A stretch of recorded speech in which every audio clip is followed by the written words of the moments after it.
বলে এই বাংকার যেটা দেখতেছেন ৭১ সালে পাক সেনারা তৈরি করছেন। এটা স্থানীয় কিছু মিস্ত্রি কিছু লেবার দিয়ে এটা তৈরি করছেন।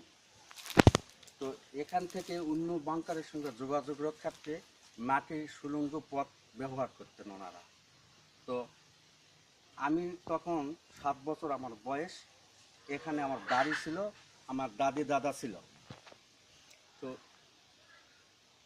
আমার দাদি বলতো যে এরা সারাদিনে পিক আপ করে স্থানীয় কিছু লোক সহযোগিতা করতো, পাঞ্জাবিরা গরু ধরে নিয়ে আসতো, রাত্রে জবাই করতো, কিছু লোক নিয়ে আসতো, রাত্রে ফায়ার করতো। এর পাশে একটা গণকবর আছে, এই গণকবরে ফায়ার করতো।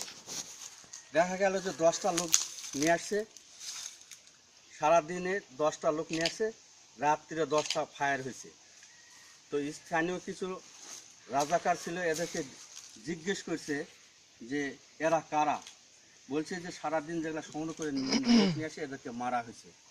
পাঞ্জাবিরা আমার দাদিকে খাবার দিত, বিশেষ করে রুটি, গরুর গোশত, এগুলা খাবার দিত। আমার দাদি দাদা খাতো, ওনারা অসুস্থ ছিল।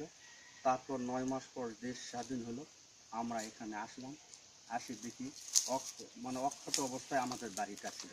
ওরা আমাদের বাড়িটা ব্যবহার করেছিল, এই জন্য এই বাড়িটাই শুধু একটা গ্রামের মধ্যে এই বাড়িটাই অক্ষত অবস্থায় ছিল, কিন্তু ওরা ব্যবহার করছে। এখানে আসে আমরা পাইছি, পরে দেখছি মদের বোতল, মেয়েদের সালোয়ার কামিজ, এগুলা পাইছি। নাকি এরা খুব ধর্ষণ করছে। তারপরে অনেকের পুকুরে মাছ মারছে, মেরে এরা খাইছে। তো তারপরে দেখি যে অনেক গরু ছাগলের গোবর এগুলা ওরা নাকি দিনের বেলা একটা ধরে নিয়ে রাখছিল, রাত্রে জবাই করে খাইছে।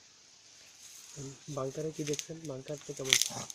বাংকারটা ছিল, এর উপরে 3 ফিট মাটি ছিল, 3 ফিট মাটির উপরে আবার সবুজ ঘাস লাগাইছিল। তো কাছ থেকে সারা দূর থেকে বোঝা যেত না যে এখানে একটা বাংকার, শুধু মাটির টিলা মতো বোঝা যাচ্ছিল যে দূর থেকে যে এটা একটা মাটির টিলা। এই আর কাছে আসলে বোঝা যায় একটা বাংকার। বাংকারের ভিতরে মেঝেটা প্লাস্টার ছিল, আর ওখানে চৌকির মতো ছিল, ওখানে নাকি মেজর থাকতো, শুধু একটা কয়েকজন 2জন মেজর থাকতো, আর বাকি সৈন্যরা ছিটাই ছড়াই থাকতো এই এলাকায়।